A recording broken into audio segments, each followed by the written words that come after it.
right, Garrett, let's go now to the true rebuilding teams, the best of the rest, right? And by the rest, I mean the last four teams in the Big Ten. You got Rutgers and Indiana from the East. You've got Northwestern Nebraska from the West. Where would you like to go? Who would you like to preview here in this last little bit? I don't want to go anywhere if the if those are my options. Look, if you're going to start with Northwestern, let's go ahead and start there. There's going to be a lot of challenges that have to go along with the recent news and with Yep. turning over a coaching staff. We have no idea what to expect there, except probably not a lot of success. We don't know how bad it might be, but I don't think we can expect a lot of success. They did get a good transfer quarterback, I think, and Ben Bryant. I think he was solid transfer quarterback. I don't know that he's necessarily a world beater, but I think it's an improvement on what they've had, maybe. That might be a little helpful. But again, you're talking about a team without a coach. I think that looking around, you got a lot of rebuilds. The one I'm maybe most optimistic about long term is going to be Nebraska. I think that's not necessarily a hot take by anybody. Matt Rule's a great program builder. Matt Rule's really good at doing what he has to do to, rip it down to the studs and figure out who are his guys and what he has to do to make a team win. I don't necessarily think it's going to be this year. Pulling up Nebraska's schedule right now, you start at Minnesota, at Colorado. I personally have them losing both of those. And then, Michigan, at Illinois. You play Maryland, who I'm very high on. You play at Wisconsin. You finish with Iowa. I don't see a whole lot of wins in this first year. I'm not necessarily a Jeff Sims believer when it comes to their transfer quarterback. I know that he's going to do his best, and that they've just about had a rotating door at who's the new coach and who's the new quarterback for the past I don't even know how many years, but it's going to be interesting to see kind of where they can go long term. I just don't think it's very high right now. You can see on the graphic we have the winning total over under is 6.5. I think that's pretty dramatic. I That think that shocked me number when is I saw that. that number is a money grab. I think if you're because you're gonna have a lot of people that are Nebraska fans that might be a little bit optimistic that are ready to slam that, and I think a lot of the rest of the country are ready to go under on that one. I'm going under on that one personally. How dare they take money away from our hardworking Heartland folks? I mean, they're just good, clean living people up there in Nebraska. They just want to bet on their Huskers. How dare they set that? Look, they're somehow going to keep selling out, but I don't really know why.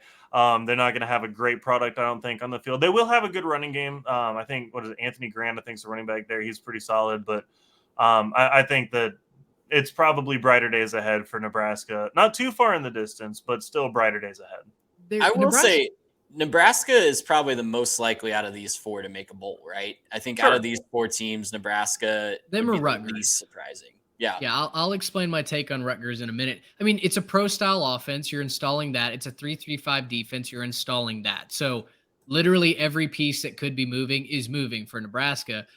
The issue that I have getting on board with it's a talented team. There's some talent up there that Nebraska has. They always have talent. But the issue is Matt Rule historically literally tears it down to the studs. And part of it is installing a new offense and a new defense. At Temple, he went 2-10. At Baylor in his first year, he went 1-11.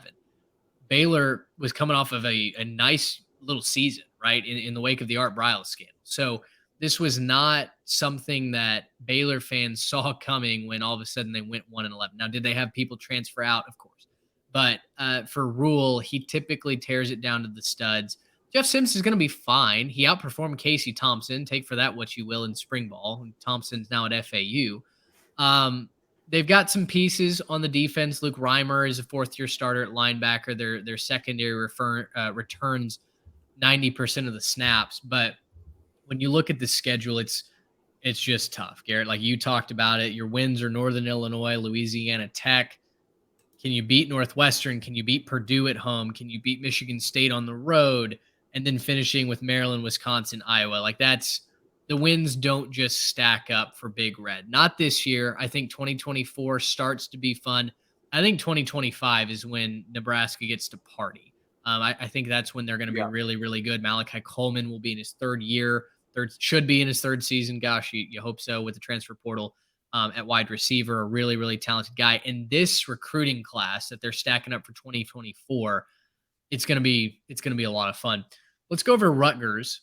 My pick that I'm a little bit higher on out of this group. Now, 4-8, 5-7 is probably where I have the Scarlet Knights, but I think they can be. I think they're gonna play better than what that record could indicate.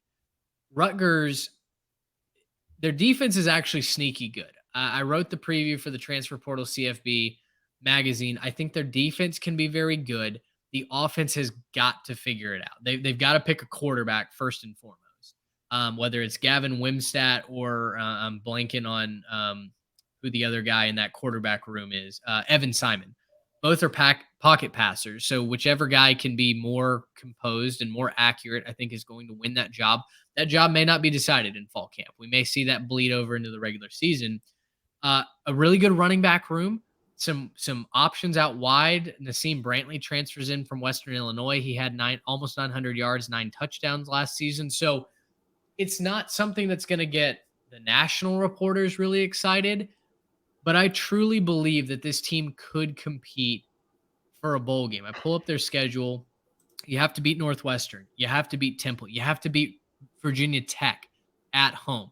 Virginia Tech, we'll see. I'm higher on them than you guys are. I think if that offense can be something with Cameron Drones, I think Virginia Tech has a good defense. I think they could be a bowl-eligible team. You play Wagner, of course, but then it's going to be, can you beat Michigan State at home? Can you beat Indiana on the road? That close is one of the toughest closes in the country. Ohio State at Iowa, at Penn State, home against Maryland.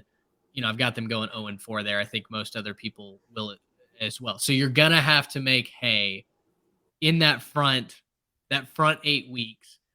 If you can, congratulations. It's going to be an awesome story. You're going to make a bowl game. If not, kind of same old with Rutgers. I did predict them at 4-8. Going 6-2 in the first 8 is just a whale of an ask from this Rutgers team.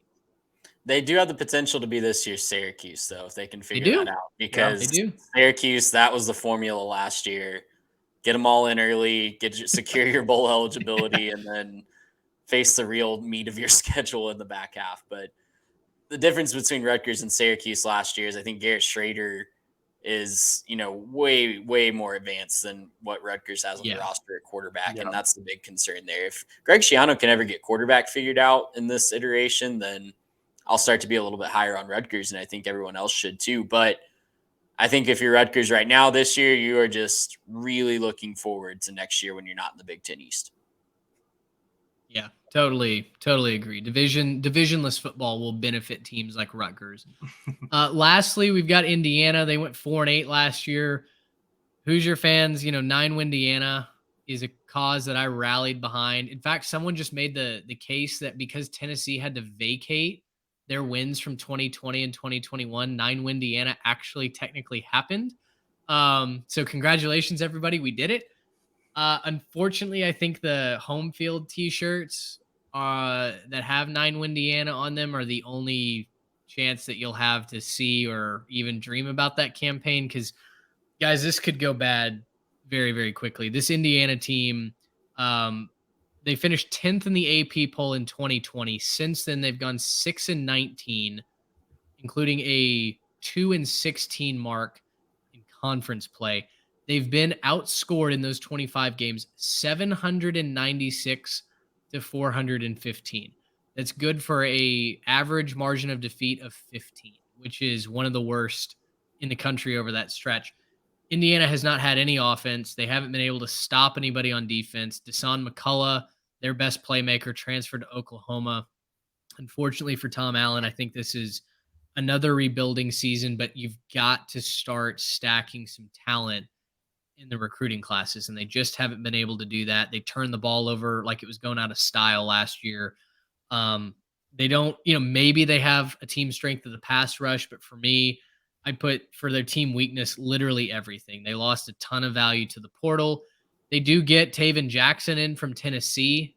He's an Indianapolis native, so maybe he's your quarterback of the future there for the Hoosiers. But there's just so much that's unproven. They don't know if Cam Camper will be back for the start of the year at wide receiver, 46 catches a year ago, but he tore his ACL. They're not sure when he'll be back. So, I don't really know what to tell you about Indiana. I think it's a 2-10 season as I've got it projected. I just don't see wins on the calendar for the Hoosiers, which is sad because I would love to see Memorial Stadium full. I would love to see the Hoosiers just, being fun again like they were in 2020. Yeah, I also have 10 lost Deanna this year. I feel bad about it. I really do. I will not print that T-shirt. Yeah, I don't think anyone should. We know we're no not one outside of West Lafayette is going to print that T-shirt. But no, I think it's going to be a little bit of a sad year. It's you pretty much laid out the case, Mitch. They're not going to be very competitive. Not a whole lot going to go right for him this year. If you really look at kind of the stats breakdown, which we have set up, it's kind of just sad to look at how if you're an Indiana fan, is your bright side going, hey, at least we had the 87th best passing offense? Like, is that your bright spot here?